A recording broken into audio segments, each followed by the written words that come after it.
At age 32, Ken Power landed his first real job, full-time, a regular paycheck and benefits, working at Gypsy Tea Room in downtown St. John's.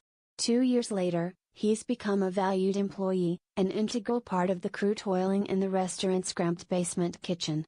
"My job's dishwasher. I do cleaning. If anyone needs help, I do it," Mr. Power says. "I loves it." Since he left high school, Mr. Power has lived at home and collected disability benefits. He's done a few odd jobs like roofing, but is not really sure if he got paid. People with developmental disabilities kind of fall off the radar when they become adults, says Sean Wiltshire, chief executive of Avalon Employment Incorporated. They also get taken advantage of something fierce because they're marginalized and tend to have limited social interactions. Avalon is a Newfoundland and Labrador not-for-profit that specializes in supportive employment, finding meaningful work for people with disabilities by working with employers to make practical accommodations. Mr. Power gets paid the same wage as other employees, but Avalon provides support dollars to the employer, usually a couple of dollars an hour, if additional training and oversight are needed. Adam Woodland, the manager of Gypsy Tea Room, says, "The right question isn't why would we hire Ken? It's why wouldn't we?" He said Mr. Power, unlike many workers who do casual labor like dishwashing, is reliable and loyal. "We're not doing this as charity. Ken is a person who fits the job and he does the job well," Mr. Woodland says. Mr. Wiltshire, who has been promoting supportive employment since 1992, says there has been an important attitudinal shift in recent years.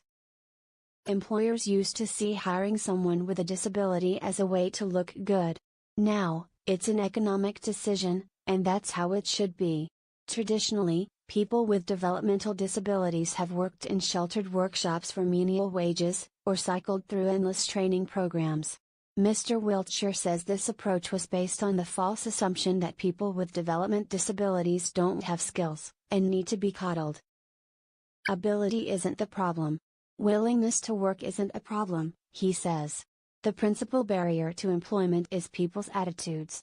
Clients are usually referred by social workers or community agencies. The first question we ask is, "What do you want to do?"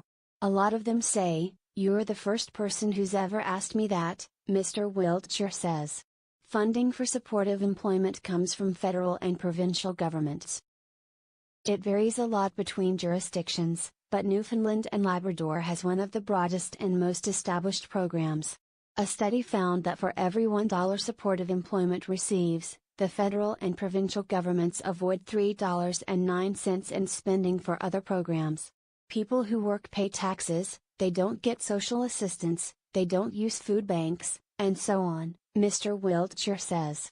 Inclusion is good economics.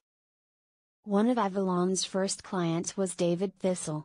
He lived in the Waterford Hospital and St. John's for 35 years and spent his days wandering the manicured grounds.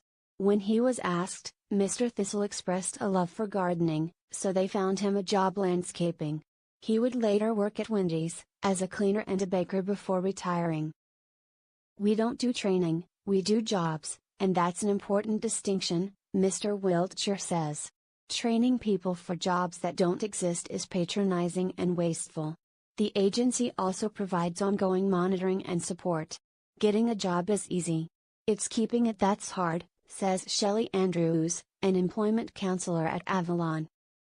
She says that the biggest challenges are not work-related but helping people who have often been in rigid and protective institutional or family settings their whole lives manage their newfound independence. Personal hygiene, getting enough sleep, cleaning the apartment, managing money, having a girlfriend, those are things we have to sometimes help navigate, Ms. Andrews says. People with disabilities can receive social assistance, but that leaves many feeling unfulfilled and condemned to living in poverty. Having a job normalizes people's lives. It gives them a schedule and a purpose, and social connection, Mr. Wiltshire says. Having a paycheck is more than money, it says I'm valuable. When she started working at Shoppers Drug Mart in Conception Bay, NL, early this year, Samantha Bishop, 22, was painfully shy. But, as she stocks shelves and cleans, she interacts with customers, and has gained tremendous confidence.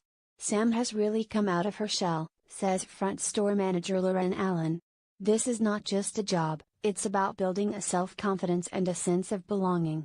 The store has worked closely with Avalon over the years and hired a number of employees with development disabilities. We have a culture of inclusion here. We believe our staff should reflect our community, Mr. Allen says. We also want good, reliable workers. Neil Day, 31, has worked at the Shoppers for more than 6 years. He has autism and likes routine and repetitive tasks. Neil likes to have a daily, detailed task list. He follows it to a T and he's proud when it's completed, Mr. Allen says. Working with people with disabilities has been a little more work for him as a manager, but also a learning experience. You realize that every employee has limitations and strengths, no matter who they are.